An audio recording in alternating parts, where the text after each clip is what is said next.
Hi, fourth graders, it's Mrs. Andes. This week we're going to work on some more two-point perspective. Last time we were working on two-point perspective, we talked about how we would build the house, how you could draw the house, looking at an object, seeing two sides at the same time, that both sides recede to one of the vanishing points. And I told you I was going to wait to show you how to do things like sidewalks and patios, and so we're going to work on that a little bit. So in case anybody didn't see the video about two-point perspective and you want to go back and watch it, that's terrific. If you just, I'm going to go through real quickly to get started on two-point perspective if you don't have time to go back and watch the other video. So first thing we're going to do, we remember from one-point perspective how in one-point perspective you are looking at something that disappears into one vanishing point on the horizon line. In two-point perspective, you are looking at something from the corner, like this corner, where you can see two sides that both recede to two vanishing points on the horizon line. That's why we call it two-point perspective. There are two vanishing points on the horizon line. So I'm going to do some of this with an orange marker and some of it with a black marker, because some of these lines we remember are just those lines that trick our eye into making it look three-dimensional, and some of them are lines that are actually going to show up in our picture. So I'm going to start with my horizon line, and I'm going to put my two vanishing points on the horizon line on opposite sides, and I'm going to start with that one line in the center of my building. It goes vertical, straight up and down. I'm going to remember that from this line to my vanishing point, this line to my vanishing point, right now it already looks like one-point perspective, right? If I took this one away, this looks like one-point perspective. So we're going to keep using that sort of idea of one-point perspective just on both sides of our house. And then I'm going to make the edge of my house goes up and down, edge of my house goes up and down. There. Oh, guys. Hold on.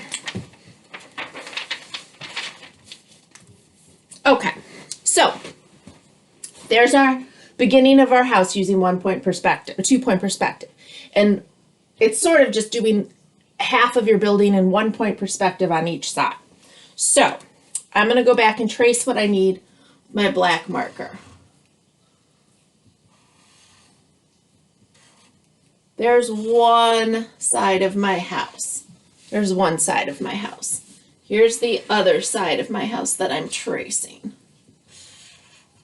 You'll see I'm leaving these orange lines alone because those aren't part of my house.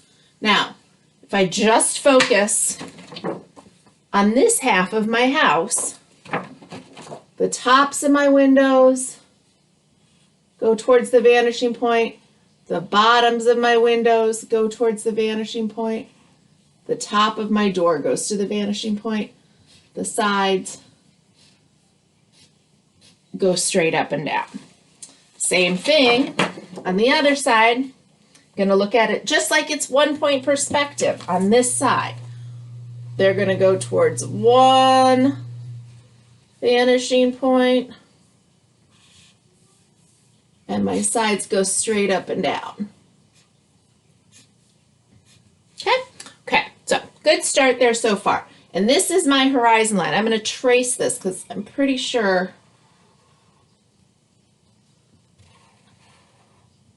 that's what I need to do. Now, working on sidewalks. You guys remember from when we did one-point perspective that the sidewalk goes, the edges of the sidewalk go towards the vanishing point. That is going to be this a little bit the same and a little bit different using two-point perspective. So here's my vanishing point. It is still, my sidewalk is still going to go towards the vanishing point. If I have a road, it is going to go to that one vanishing point. If I have a tree over here or a tree over here.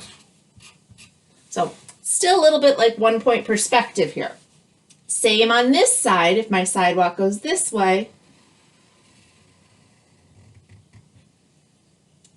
And this is my sidewalk here. It goes along my buildings, just like that. On this side, follows that line too. Here's where it's different. Here's my other road. As you're looking basically right at the corner. Here's where it gets different. As you can see, if I follow this line all the way through, this is my sidewalk. When we did 1-point perspective, we needed to make the lines of our sidewalk go left to right. They were horizontal lines. That is different in 1-point perspective. I'm sorry, in 2-point perspective. In 2-point perspective, all these lines that divide up your sidewalk, they are going to go back towards the opposite vanishing point. So if you take a line, you're going to, if you had your ruler, you would go like that. Okay, so these lines all go towards the opposite vanishing point. These lines also all go towards the opposite vanishing point. I'm going to show you that one more time, just with the road. I'm sorry, just with the sidewalk. So let's say there's my sidewalk. Let's say here's my sidewalk on the other side. We're going to make that big enough so that that's okay.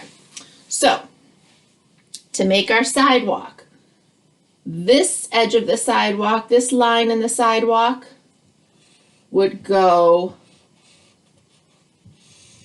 all the way towards that vanishing point. This one, again, goes to the vanishing point. This one, it goes on a little bit of a different angle because it goes to the vanishing point. This one flattens out a little more, but it still goes to the vanishing point. Same here. It's as if they go to that vanishing point, towards that vanishing point, towards that vanishing point, towards that vanishing point. Okay? If you have something like a patio or a swimming pool instead of a sidewalk, it's going to be the same thing. Let's say, switch colors. Here's my sidewalk, or here's my horizon line. Here are my vanishing points. If I wanted to make a patio, I would make those lines like that to start with the shapes. That line would go this way, this would go here. That would be the shape for my patio.